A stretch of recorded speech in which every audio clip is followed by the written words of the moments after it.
What's going on, everybody? Today's list is all about BANT modification. In today's deck, we are trying to get creatures down early and scale them up through the modification process. There are creatures in this deck that provide us with 1/1 counters as well as shield counters early on, and we've also got Kodama, which is going to take advantage of those counters and allow us to ramp into our later game. We have a very interesting mid game with some great enchantments and planeswalkers to help boost up the team, and a very powerful top end with the Titan of Industry. This is a very consistent list that I'm super excited to showcase for you guys, but if you want to stick around to the very end of this video, we will give a full deck breakdown and analysis. But in the meantime, there is a link to the link in the description below to the full deck list. And if you guys are enjoying today's content, don't forget to hit that like button as well as the subscribe button for future content just like this, guys. Enjoy.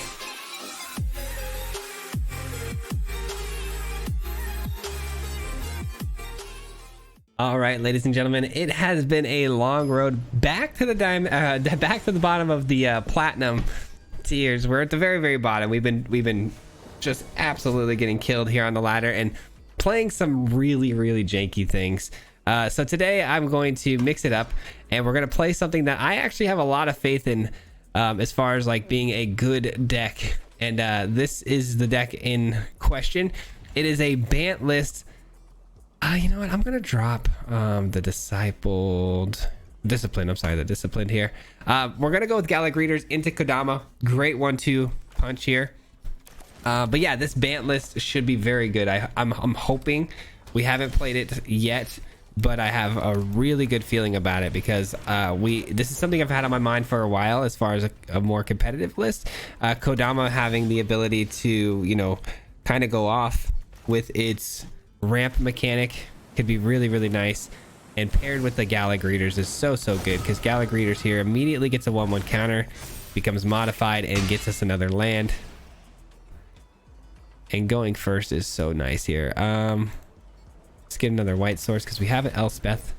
Elspeth can be played next turn now. Yeah, man, we needed to take a break here from that like super janky over the top weirdness, and we're gonna just go super hard in the paint here today on just a good mid-range build here. I think we can get a lot of success with this deck. I really do. We're gonna need it. We got a lot of ladder to climb today, so we're gonna need it. Now I could go with the minus, but I think I'm gonna just go ahead and plus here. Get maybe, let's get some lifelink. Might as well. Kodama ramps us even more, and I mean, look at that. We are already up to 1 billion mana and we're just cruising along now. Now we can minus with the Elspeth here. We could just grab any sort of permanent we want. We've also kind of thinned out our deck quite a bit here, so the odds of our top decks being better is very likely. Ooh, Elspeth dies though. That's unfortunate. That is unfortunate. All right, so I guess let's just keep smacking them. Keep on smacking them. They're down to 5. We are threatening lethal now. They do have the ability though to get all that treasure going. I mean, just look at this. Look at this flow of mana is just unbelievable. Our deck's got to be 90% spells at this point. Top decks should be very good. This is actually a scary card. It's a card I really want to build around myself. We might actually make one of these decks this week with the widespread thieving. And there's the scoop. They did not have a sweeper, thank goodness. A sweeper would have been really bad, obviously. But good game, man. Love to see it. GG. Yeah, this list feels pretty powerful. It really does. I don't know if it's going to be like super high tier or anything like that, but it's definitely competitive enough that I think we can climb the ladder pretty well with it. That felt like a really solid game. Kodama really pulled through and shined there. I'm not gonna lie, it's my first time playing Kodama. I wasn't sure if I was 100% correct on the fact that it gave us a land per creature hitting, and it did, which means it's even more bonkers than I thought. So if I could find another Kodama here off the top would be great, because I have a Luminarch. Our opponent's running some Selesnya colors themselves. We have a really solid hand here. Luminarch into, you know, the Disciplined Duelist, and then hopefully hitting our 4th land drop gets us the Wandering Emperor, and from there we're looking really fresh because we got Broker's Ascendancy. It's gonna be nice. We are behind though. We are playing second to a Runes deck, so God knows how this might actually end up going. I like the duelist here just because of the double strike mechanic and then having the shield counter. Very good blocker, especially if we keep getting at 1/1 counters with the Luminarch. The defense should be on par with their offense, at least I hope. No blocks. Is the Weaver their only play here? I hope so. It is. Nice. All right, we go green here again. I think it's pretty clear that we're playing the duelist. Duelist we give the 1/1 counter to, and now it can block really well. It's got 3 first strike essentially, and it keeps its shield counter if it doesn't need to go into its second attack. All right, so Machiko, that makes it too big. Unfortunately, that makes that very big. Wow. Okay. Well, we might actually just let that get through then. And then next turn, hopefully they do the same thing and we Wandering Emperor that away. That seems good enough. Seems good enough for me.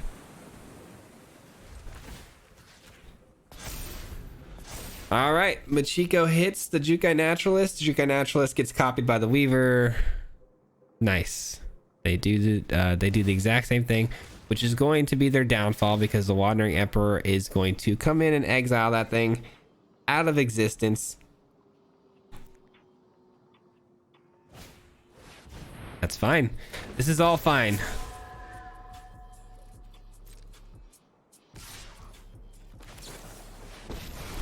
All right. They say nice. We are back up to 10. And then we could go Gala Greeters, Luminarch, create a treasure. That way we get closer to Elspeth. Or we could go with the Broker's Ascendancy, really kind of pump the squad up here.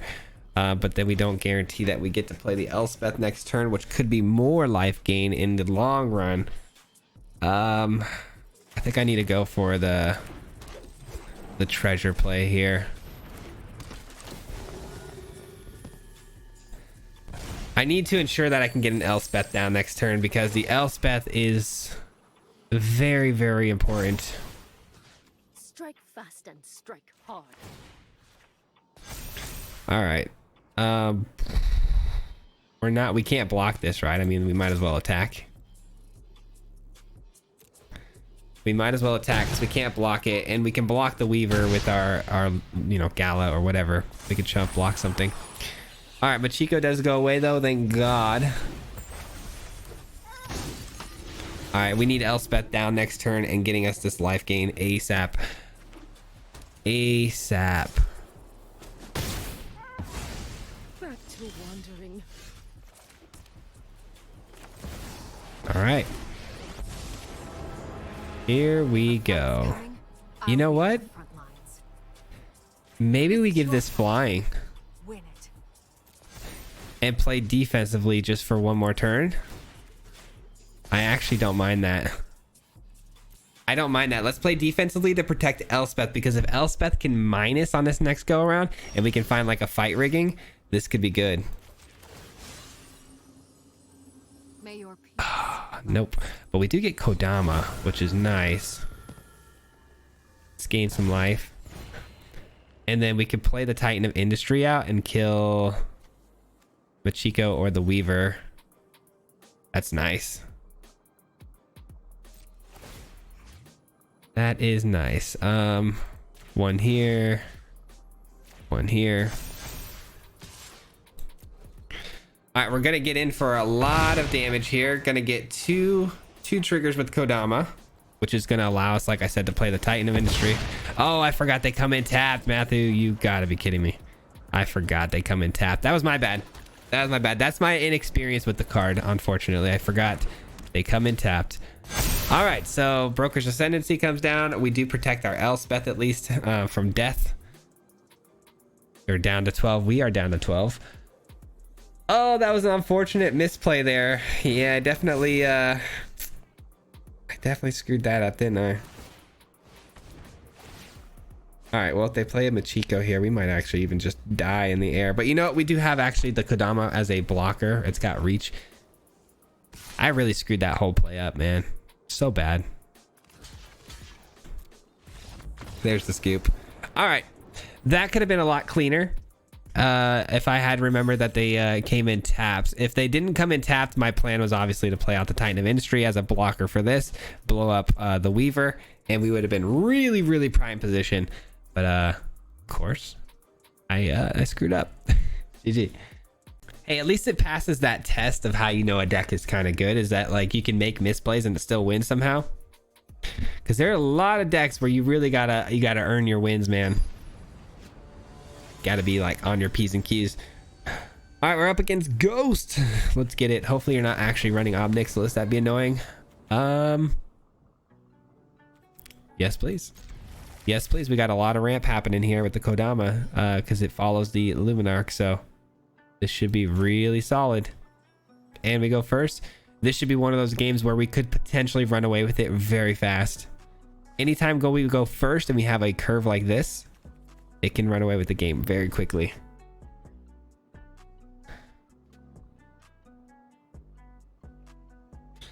They have Esper Sleeves though. Esper Sleeves, Obnixilis as their avatar. Hope you guys are having a fantastic day though. Huge shout out to you guys for being here today, watching today's video. I do appreciate all the support. All right, we got another aggressive deck. So this is actually not great. For them, it's good. This is what they want. They want, you know, creature for creature. They want to be able to block my stuff so I don't get the mana ramp. So, and they're running red, which means we're probably going to get hit with play with fire here. Yikes. They always have it. No, they never don't have it. All right. Well, Kodama comes in, unfortunately, with no backup.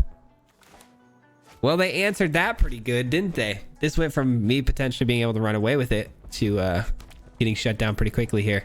Kodama avoids most burn spells, but there is Royal Eruption, and it has hit plenty of times in the past.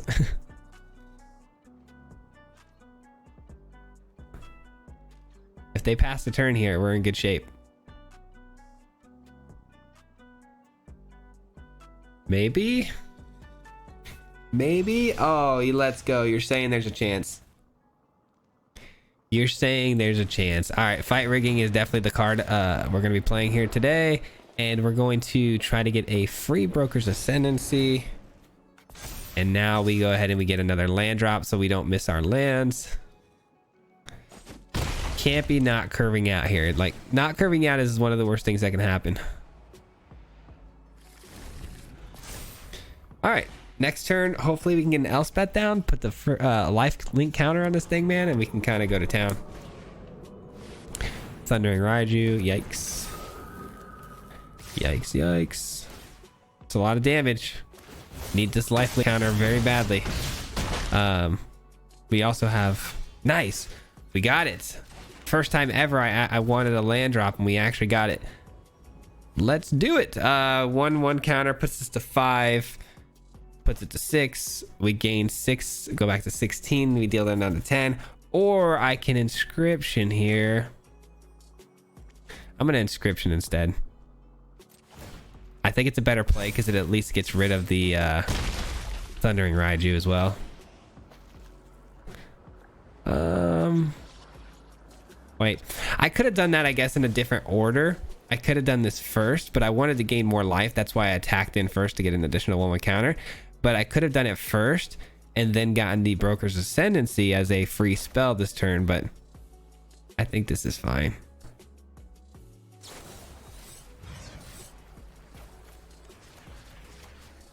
All right, we gain a lot of life. We gain 7. We take them down to 11. I think that plays a little bit better because they are also down a Thundering Raiju. So I think the net positive there was a lot higher. I mean, we're just cruising along right now, man. We are cruising along. We could drop down the Falco next turn if we want to. Put the 1/1 counter on it. That way we can get the free Broker's Ascendancy. And have a good body to block with on the return, or I could go with the Elspeth play, which would then get us lifelink, and from there I don't see how we can really lose. I think that's the more for sure thing. They're still staying aggressive. I'm very, very surprised about that. Staying aggressive, and it's gonna get you killed, unfortunately. And we're gonna hit you hard here. Broker's Ascendancy comes down. Back up to 16. Getting another land. Just flowing right now, man. Just flowing. But, I mean, 16 is not out of the realm of possibility of our opponent hitting us for. They've got 6, 7, 8 on the board. They need to find 8 more damage to hit me with. Only 2 cards in hand, though. I like my odds. Because if they activate the Den of the Bugbear, that's only 4 more. And that would be all their mana. So it has to come down to the cards they have in their hand. So I really think we're okay here. I think we're okay here. I definitely don't think we played this as perfect as we could have, but I still think we played a pretty good game.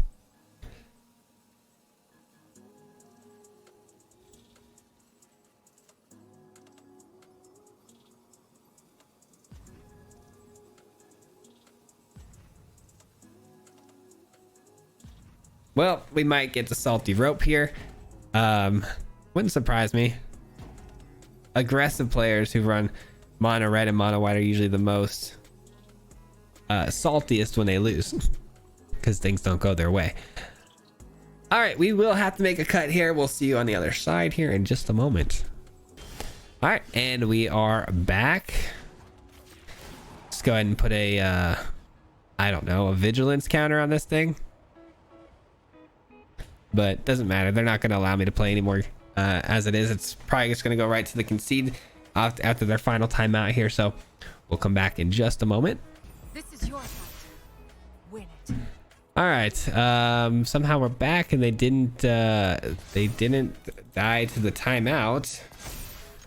All right. Well, 12 damage to their face. Lifelink back to 28. GG's. Well, that's unfortunate that we got the salty rope. Love that.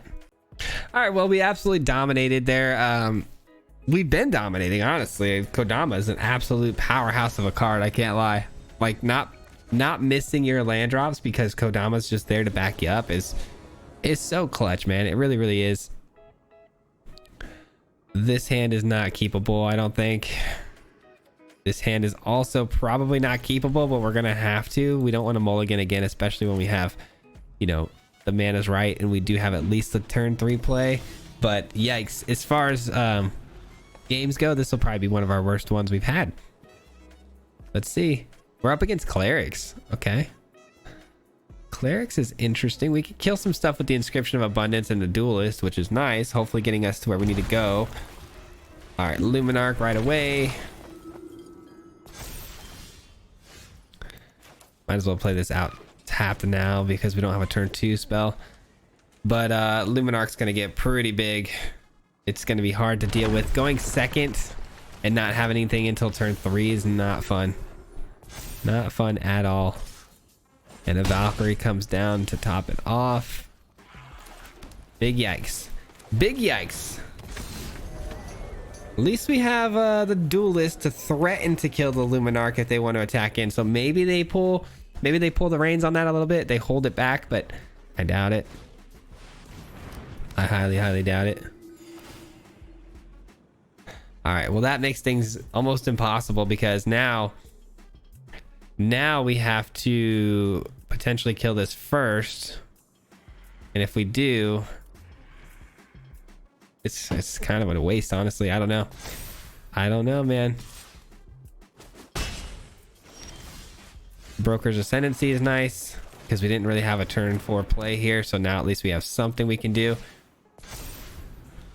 Elspeth next turn could be nice. We could get, you know, lifelink counter put on this thing. That could be nice. We can kind of go back and forth hopefully with the lifelink stuff. I don't know.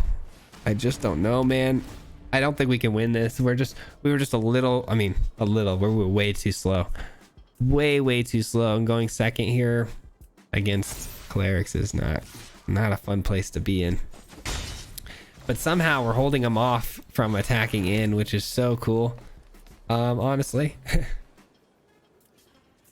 All right, so they sack. This thing needs mana. I don't know. I'm gonna go with it. Show 'em what you got. Let's go with flying, and then that way it really puts the heat on them as far as like, do you really want to attack in with your Valkyrie? Like, it really just puts the defensive mode on and pumps their brakes a little bit. I hope. I hope. They've been playing a little passively, so that's really our only hope, is that they play passively enough that we can shoot 3 4 5 6 4 5 6 7, where we're going to be 1 mana short of casting that for its full cost, which is tough because we really needed that to go off next turn. Oh brother, because we need to kill that Voice of the Blessed. There's no doubt about it. The Voice of the Blessed has to go before it goes indestructible.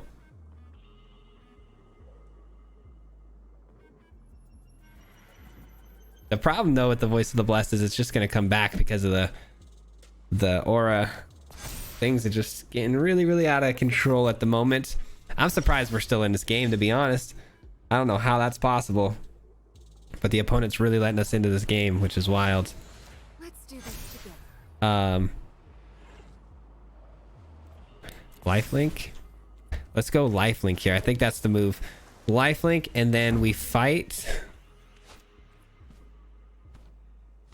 Then we fight this. I don't know, man. I just don't know.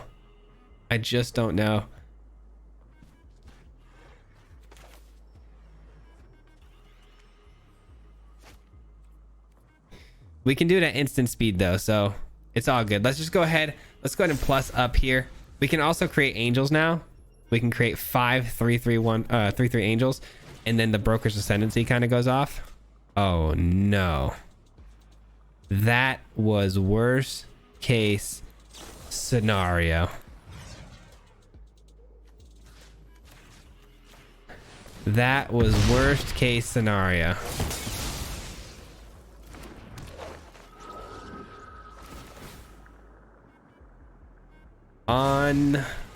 Unbelievable.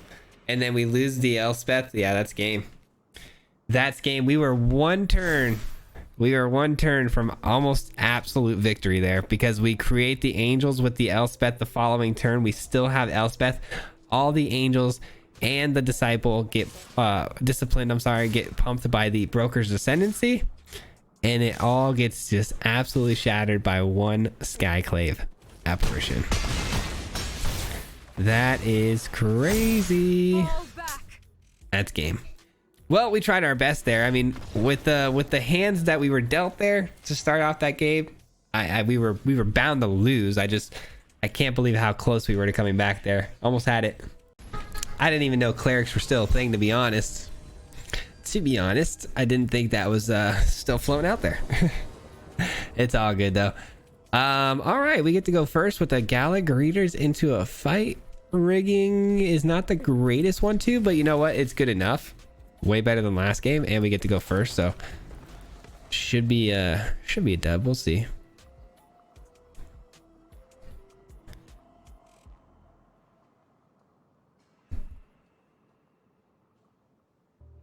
All right, let's see what our opponent's playing though. It all depends on how aggressive they are as well. We do have some removal though. We have removal with the Wandering Emperor.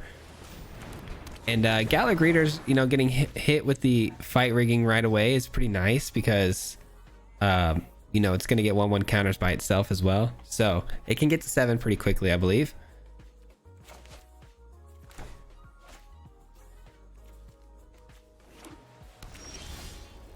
Another fight rigging. I am going to go blue here, even though we do need double white. And the reason being is because once I drop a second greeters here, we can create treasures, which is really helpful. Obviously, I think we go for Elspeth here.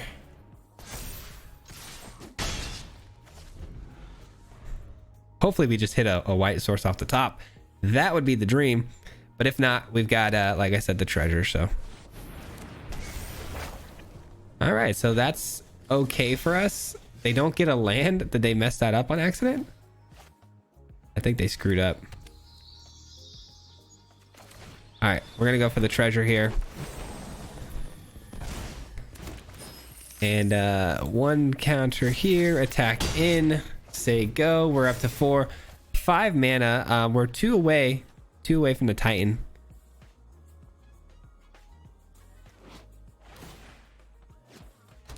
Two away from the Titan.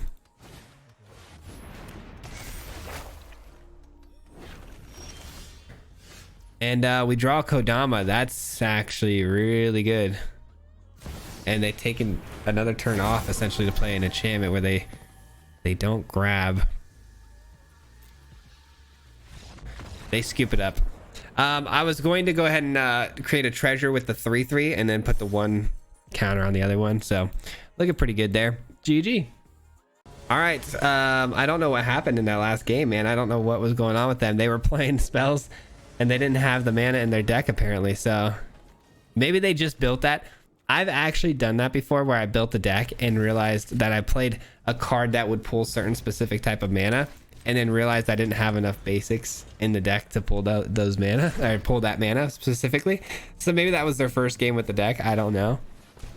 But they were not happy, that's for sure.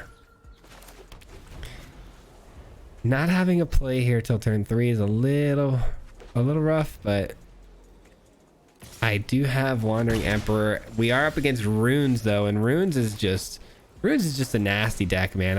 I really just don't appreciate Runes, if I'm being honest.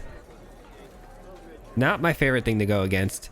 What's nice here though, guys, is we're going to play the Plains out, right? We're going to play the Plains out, and then we're going to exile their Generous Visitor. And then after we do that, we can put 1/1 counters onto the Duelist, which then, you know, Kodama as well comes down, and you know the drill. We start ramping like crazy. I would like to get Falco in. Falco would be pretty cool. They still can't attack though, which is nice. Are they considering it? No, they're not. Okay. No. They know better than that. They know better than that. Now the Wandering Emperor, like I said, comes in. We make the exile, and boom, bada bing, we're out.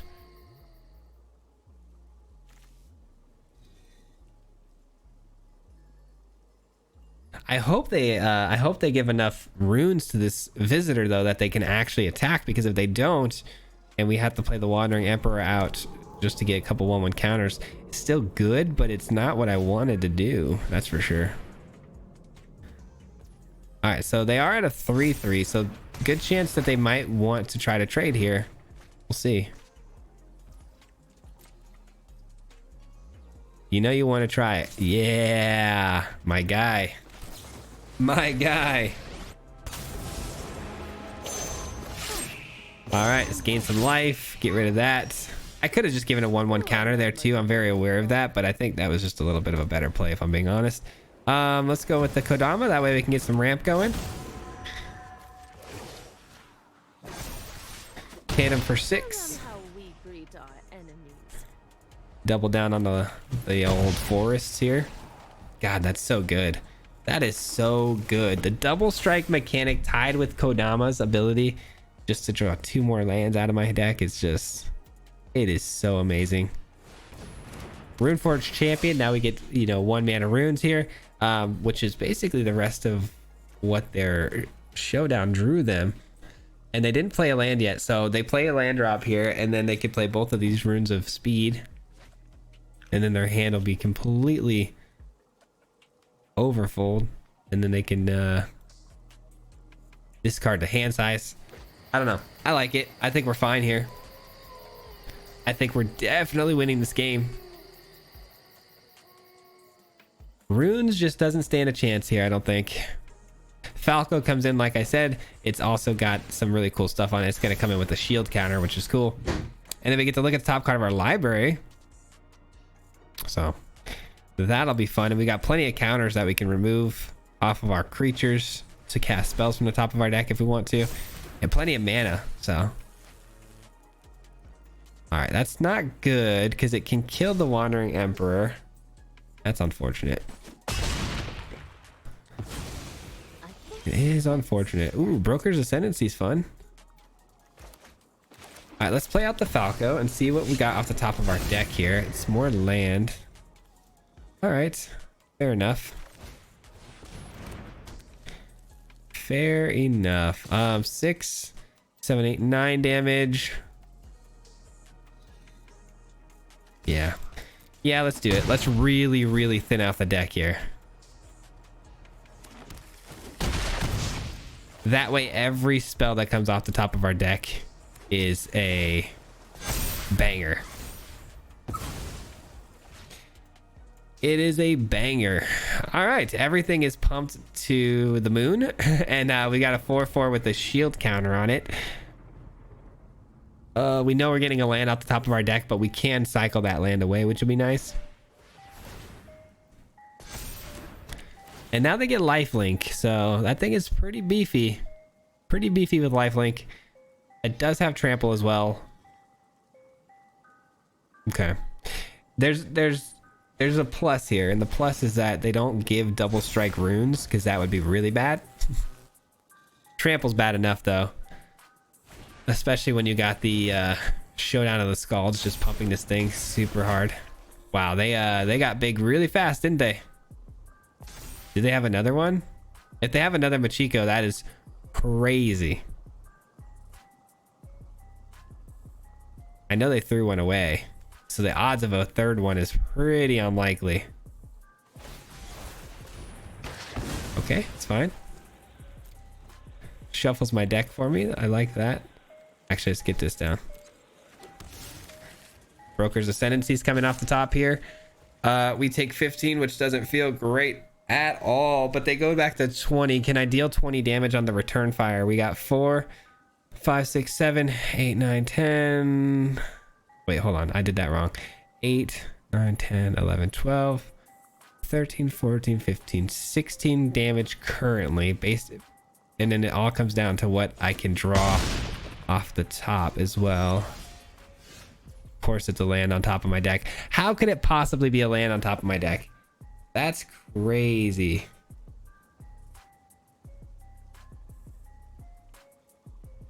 That is crazy to me. But we reshuffled the deck, actually. If we can find a Wandering Emperor at the top of our deck here. Ah, man. It's kind of like we're... I don't know. Let's leave both of these back just in case. Let's just go ahead and hit 2 lands here. This is wild. Titan of Industry would be amazing, but it's going to reshuffle one more time. All right, Galley Greeters.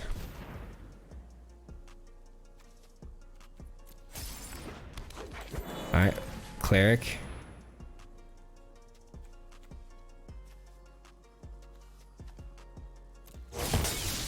All right, fight rigging is not terrible either. Let's gain some life. I think that's the most important thing here.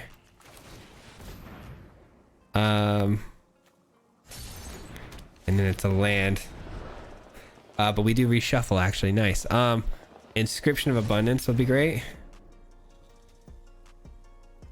Let's play out our land. And let's go with the Ascendancy play. And we might as well play this out too.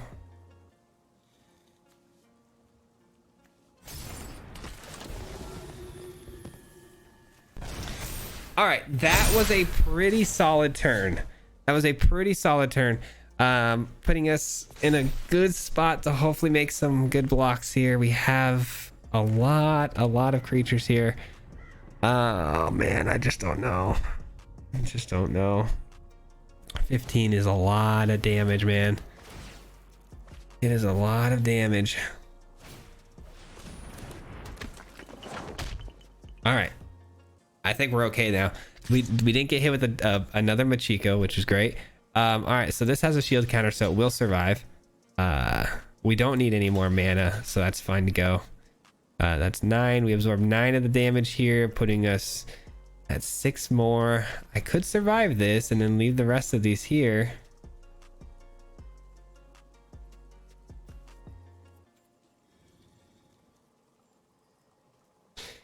Five, 6, 7, 8, 9.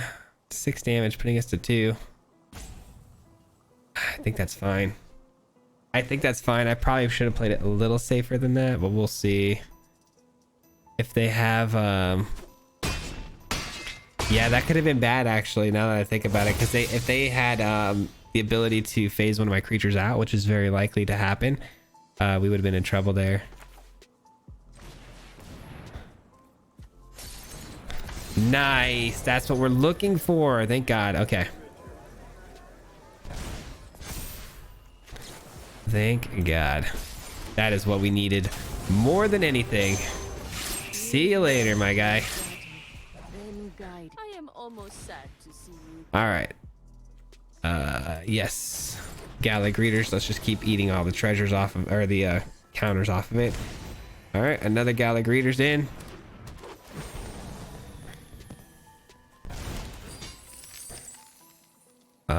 Let's go here. Yeah, let's go here. And here. And here. And here. And we'll go here. We'll gain life, or do we want to fight? Let's fight. Let's fight. All right. Look at that, guys. Holy cow, what a game. That was wild. That was wild, but I'm glad we got the W. That was getting a little scary there. A little scary there in the middle. We've come to the part of the video now where we are going to break the deck down, guys. I hope you guys enjoyed today's gameplay footage. If you made it this far into the video, I just got to give you guys a huge shout out and thank you for, you know, all of the support, because if you do make it this far into the video, it helps a lot with the YouTube algorithm. So I just want to say huge shout out and thank you. I do appreciate that so very much. With that being said, let's take a look at the list because we got a lot to talk about. So basically what I did with this list is I started it out obviously with Kodama. This is kind of the card I really wanted to build around, and we wanted to focus on modification.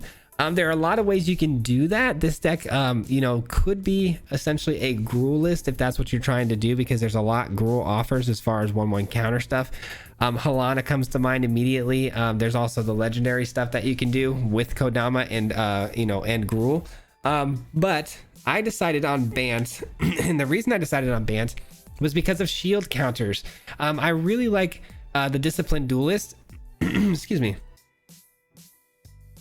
I really like the Disciplined Duelist. I think it's a phenomenal card because it has double strike and a shield counter. Now, it doesn't lose its shield counter unless damage is taken, which is a pretty nice caveat seeing it has double strike. So if you attack in and your opponent wants to make a chump block, most of the time you're keeping that shield counter, which is extremely nice. It protects itself extremely well. You've also got really fun things too, like the Falco, which can not only play cards from the top of your deck, which we saw, but it also comes in with the shield counter as well. So I really wanted to make this a BANT list. That's kind of how we started this thing out.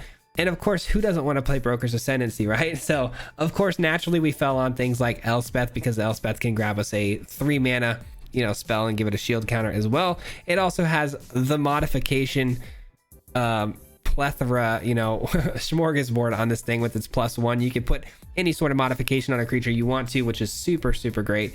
And of course we wanted to try out another new card with fight rigging, because this thing is busted. I actually really like this card a lot. Being able to put 1/1 counters on your creatures every single turn, but not only that, you know, getting something with the hideaway, it is so very, very good. I really enjoyed this card a lot. Wandering Emperor is a no-brainer. This not only modifies your creatures, but it's one of the best planeswalkers out there in a long time, and its versatility is very, very good. Here's where things got a little tricky for me. When we first built this deck, we actually had the Ranger class in here, right? I chose the Ranger class. I wanted this in there because not only does it, you know, produce us with a 2/2, it also can be pumped up to allow with the 1/1 counters, which would then allow us the modification process, right? The problem I had with this is it did not curve nearly as well as the Luminarch and Gala Greeters, because usually when we're getting Kodama down on 3, which is really what we're trying to do so we can get out the bigger plays later, when Kodama comes down on 3, we have a 2/2 wolf and we don't have the mana to pump into the class. So we're sitting there an extra turn kind of exposed with no way to modify anything and no way to ramp up. So we lose all of that value that we just gained. So obviously the Ranger class had to come out, and I found that the Gala Greeters as well as the Luminarch both play so much better in the 2-drop slot because they flow right into Kodama so clean. And of course, Inscription of Abundance was just the bee's knees, man. That thing can remove anything off the field and gain us so much life. It is so wonderful. And then we have 2 Titan of Industries. Why not? Because the Titan of Industry not only comes in with shield counters as well, but you know, it does a little bit of everything. It's super powerful. But yeah, this deck was pretty interesting. It definitely, you know, I think it was very consistent. I personally wouldn't change too much about this at all, but there are some things you could do, obviously, if you're focused on the modifying you know, aspect with Kodama. Obviously, it doesn't have to be a modified deck. You can do whatever you want with this deck, but I'm focusing heavily in the modification you know, mode of gameplay. So if you're going to make some adjustments, some things that I would wonder about and maybe try, that I considered trying was maybe the Hopeful Initiate. This thing coming down early would be interesting, especially because everything scales up. The Hopeful Initiate might be a really good good play because it comes down on 1 and you can start doing stuff really early, and it also has that extra effect of taking off counters to destroy some, you know, enchantment artifact type stuff, which is super helpful. I don't know if it has a place here, but if it does, let me know. And if you are going to stick to the training aspect of things, you can also get a little bit creative too with some other spells. This gets a little bit more into the jank stuff here, but if you want to stick, like I said, with the training could be pretty solid. It's not a bad mechanic at all. You can really get a lot of advantage through training. I've made a lot of really good training decks. A card that I really like is Olenbach. This card is pretty sweet because every time it trains, it can exile something, so you can get a little bit of a mid-rangey, like you know, removal effect in the game, which is pretty interesting.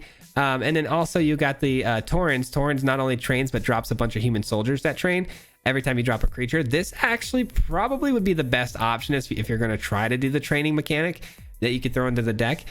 But it would be interesting to see somebody try out the modification BANT list with more of a training style. But that's all I have to offer as far as like additional information or things you could try or maybe making it a little bit better. But just some food for thought. But my version of the deck, I absolutely love it. I'm not going to mess with this one too much because I think it's a very decent deck that found a lot of success. So I'm going to keep it the way it is, and I hope you guys enjoyed it for what it was. And you know, before we get out of here and we see you guys on the next video, I do have to do a little housekeeping, of course. This video is going to come out on Wednesday, so there will be a live stream tonight here on the channel. If you guys don't know, I live stream here on YouTube every Wednesday night, so be sure to have the notification bell turned on if you guys want to be notified about that. And before I get out of here, as always, huge shout out goes to the Marty Mob, of course.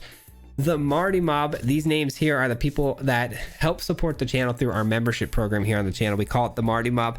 They have a monthly subscription to the channel for $4.99. They help support this channel's growth, and I have to say thank you to them for everything, because everything you see here, everything is, you know, running because we can afford this stuff and to do these things because of the Marty Mob. So I want to say a huge thank you to them for keeping this channel afloat and keeping us going. I do appreciate it so very much. And if you guys want to become part of the Marty Mob and learn what it you know, entails, you can hit the join button down below, or there's a link in the description below. But that will conclude today's video, guys. I hope you enjoyed. We'll see you guys on the next one, and hopefully see you tonight on the live stream. Until then, peace. Hit him 3 times like a hat trick. The name is Swayze, no Patrick.